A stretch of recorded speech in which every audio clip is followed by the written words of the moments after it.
Hello everyone, my name is Jatin. तो आज हम डिस्कस करेंगे क्वेश्चन जिसका नाम है count the number of set bits. इसमें हमें क्या दिया गया है, हमें एक n की वैल्यू दी गई है। लाइक मैं यहाँ पे ले लेता हूँ 5। अगर हम इसको बिट में रिप्रेजेंट करें वो होगा 101। तो हमें इस क्वेश्चन में फाइंड करना है कि जो हमारा बिट्स में हमारा 1 कितने टाइम्स आ रहा है। इस 1 का काउंट हमें यहाँ पे रिटर्न करना है। तो यहाँ पे 5 में हमारा 2 टाइम्स 1 आ रहा है। हम एक और एग्जांपल लेंगे, n बराबर 15। तो इसको हम रिप्रेजेंट करते हैं बिट्स में, वो होगा 1 1 1 1, 4 टाइम वंस। इसमें हमारा जो 1 का काउंट है वो है 4, तो हमें यहाँ पे आउटपुट में रिटर्न करना है 4। तो जैसे कि हमें पता है कि हम बिट्स वाले क्वेश्चन ये सारी चीजें एक टॉपिक से सॉल्व करते हैं जिसका नाम है बिट मैनिपुलेशन। तो हम इस क्वेश्चन में देखते हैं कि हम यहाँ पे बिट मैनिपुलेशन का कैसे यूज कर सकते हैं और कैसे इसका ऑप्टिमाइज आउटपुट निकाल सकते हैं। सबसे पहले हम बिट मैनिपुलेशन में एक इम्पोर्टेंट कॉन्सेप्ट को देखेंगे जिसका नाम है राइट शिफ्ट ऑपरेटर, और एक होता है हमारा लेफ्ट शिफ्ट ऑपरेटर। तो पहले हम समझेंगे ये दोनों ऑपरेटर होते क्या है, उसके बाद हम देखेंगे कि इसका यूज हमारे क्वेश्चन में कैसे है।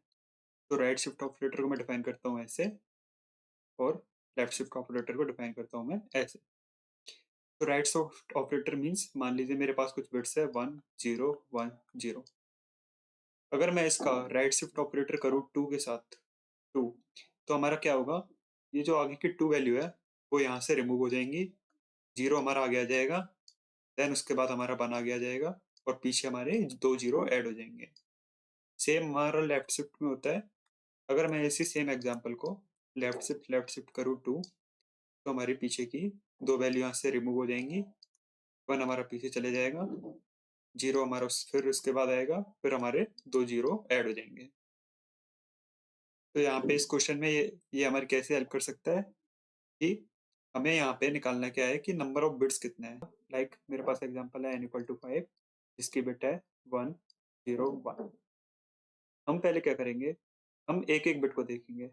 मैं इस पूरे का अगर एंड कराऊंगा 1 के साथ, हमें पता है कि 1 एंड 1 हमारा 1 ही होता है और बाकी कंडीशंस में 0 होता है। तो अगर मैंने इसके संग 1 का एंड कराया मीन्स 0 0 1, अगर मैं इसका एंड कराऊंगा तो हमें यहाँ पे मिलेगा 0 0 1।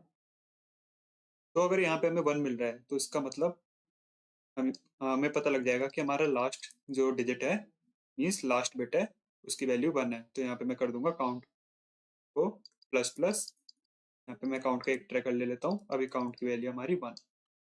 इसके बाद मैं क्या करूंगा, 1 0 1 में राइट शिफ्ट करूंगा 1 को।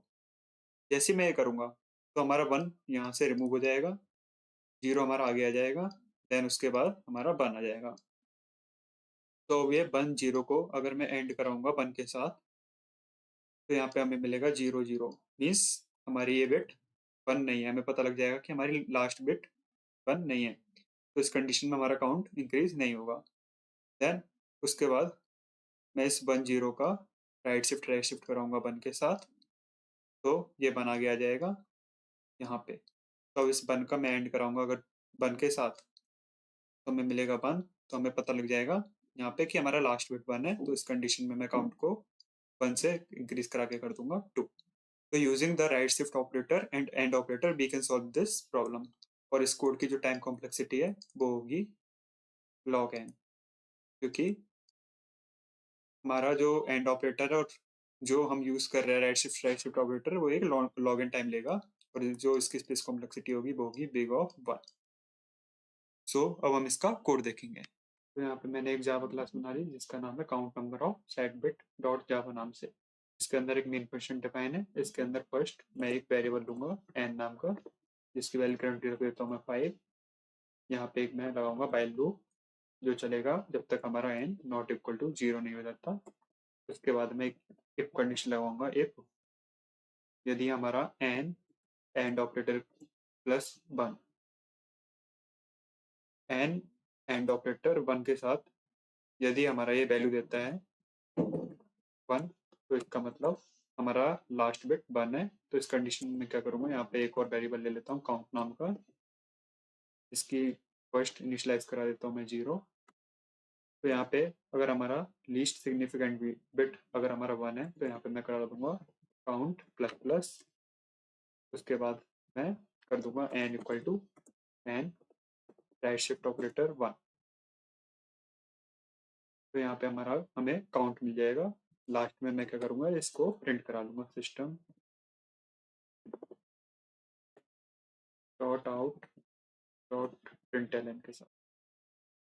तो यहाँ पे हमारा ये प्रिंट हो जाएगा काउंट। तो हम इसे प्रिंट करा के देखेंगे।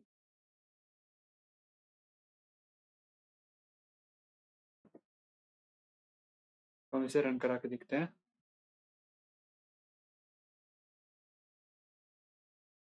तो यहाँ पे इसने आउटपुट दिया है 2। मैं यहाँ पे एक और स्पेस दे देता हूँ, उसके बाद हम रन कराते हैं।